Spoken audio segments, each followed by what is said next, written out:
ஒரு நாள் அக்பரோட அரண்மனைக்கு வழக்கு ஒண்ணு வருது.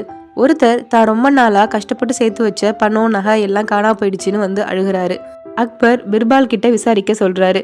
பிர்பாலும் பணத்தை தொலைச்சவர்கிட்ட என்ன ஏதுன்னு விசாரிக்கிறாரு. பணத்தை எங்க வச்சிருந்தீங்க அப்படின்னு கேக்குறாரு. வீட்டுல தான் வச்சிருந்தேன் அப்படின்னு சொல்றாரு. வீட்டுல யார் யார் இருக்கா அப்படின்னு கேக்குறாரு.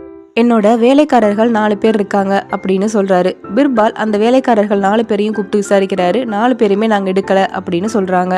பிர்பால் அந்த 4 வேலைக்காரர்கள்ட்டையும் ஒரு பெரம்பு கொடுக்குறாங்க. இது மந்திர பெரம்பு. இந்த பெரம்பை இன்னைக்கு இரவு முழுக்க நீங்க உங்க கூடயே வச்சுக்கோங்க. நான் நாளை காலைல வந்து பாக்குறேன். யாரு திருடிருக்காங்களோ அவங்களோட பெரம்பு ஒரு பிடி அதிகமாகும், வளரும் அப்படின்னு சொன்னாரு. வேலைக்காரர்கள்ல ஒரே ஒருத்த மட்டும் தான் வச்சிருக்க பெரம்ப ஒரு அடி நறுக்கி வச்சான். மறுநாள் காலை பீர்பால் 4 வேலைக்காரர்களையும் வர வச்சு அவங்களோட பெரம்ப பாக்குறாரு. அதுல ஒரே ஒருத்தரோட பெரம்பு மட்டும் ஒரு அடி சின்னதா இருக்கு.